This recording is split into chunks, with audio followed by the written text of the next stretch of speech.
Hello प्यारे बच्चों, मैं आशा करता हूं कि आप लोग खुश होंगे और अच्छे से पढ़ाई कर रहे होंगे। तो यहाँ आप देखेंगे अध्याय 3 दो चर वाले रैखिक समीकरण युग में दीर्घ उत्तरीय प्रश्न 4। दीर्घ उत्तरीय प्रश्न चौथा देखेंगे। तो चौथा प्रश्न में आप लोग देखेंगे, इसमें कह रहा है पिता की आयु पुत्र की आयु की 7 गुनी है, मतलब वर्तमान स्थिति में। तो यहाँ लिखेंगे माना पिता की वर्तमान आयु बराबर यक्स। माना पिता पिता की वर्तमान आयु बराबर यक्स वर्ष तथा पुत्र की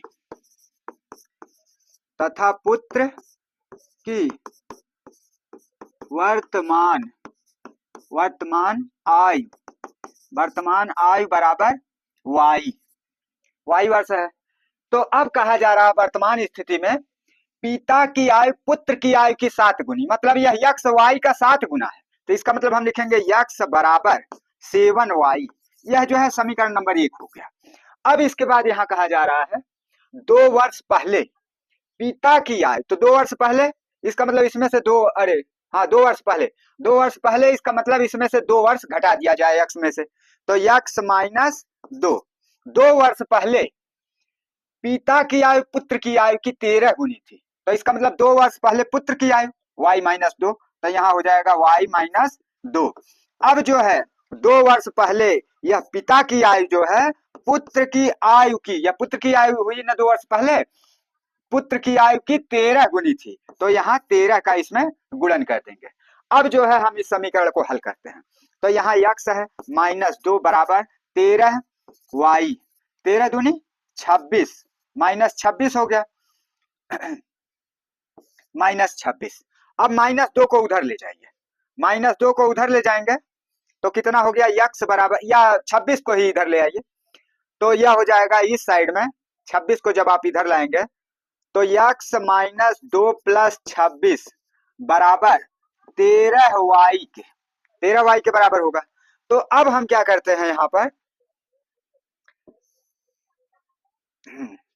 तो अब हम जो है यक्स माइनस 2 को 26 में से घटा देते हैं, तो यहाँ जो है 24 हो जाएगा। इसका मतलब यक्स प्लस 24 बराबर हो गया 13 के बराबर हो गया। तो अब यहाँ पर आप देखिएगा बराबर 13 के हो गया।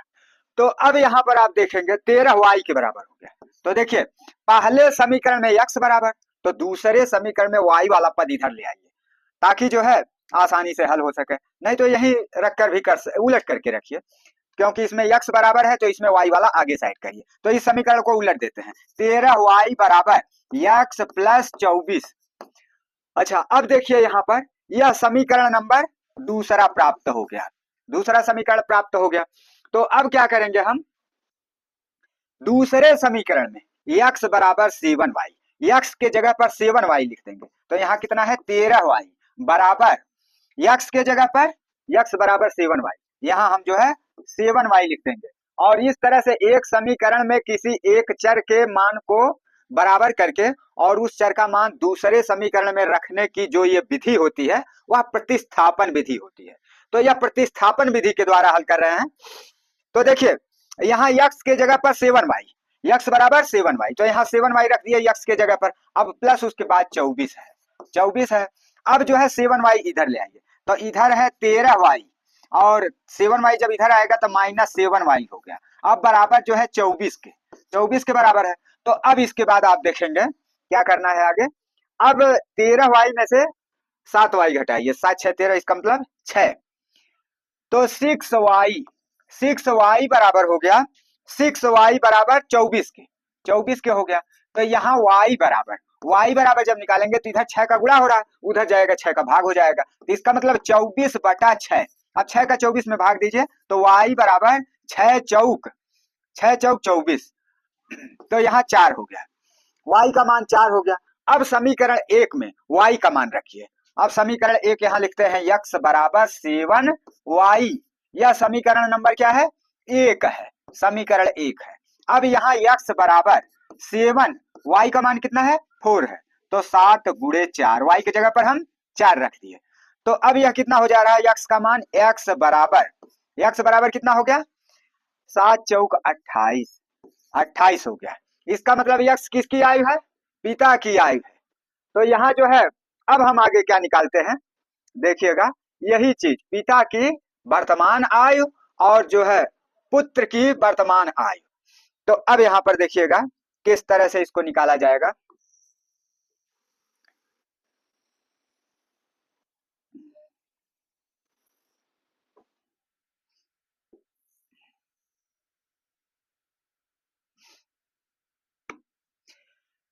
तो अब हम यहाँ पर लिखते हैं,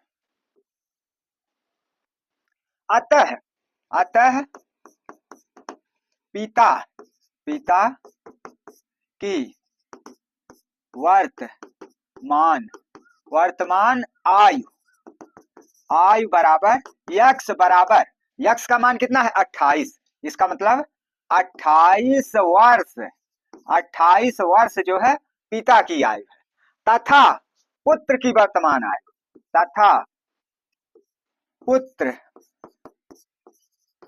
की वर्तमान आयु, तथा पुत्र की वर्तमान आयु बराबर, तो पुत्र की वर्तमान आयु क्या है, वाई है, तो यह वाई हो गया। वाई का मान कितना निकला, वाई बराबर 4, यहाँ यह वाई बराबर 4 और यक्स बराबर 28। तो यक्स का मान हो गया पिता की आयु और वाई का मान हो गया पुत्र की आयु। तो वाई बराबर 4 अर्थात 4 वर्ष जो है पुत्र की आयु हो गई।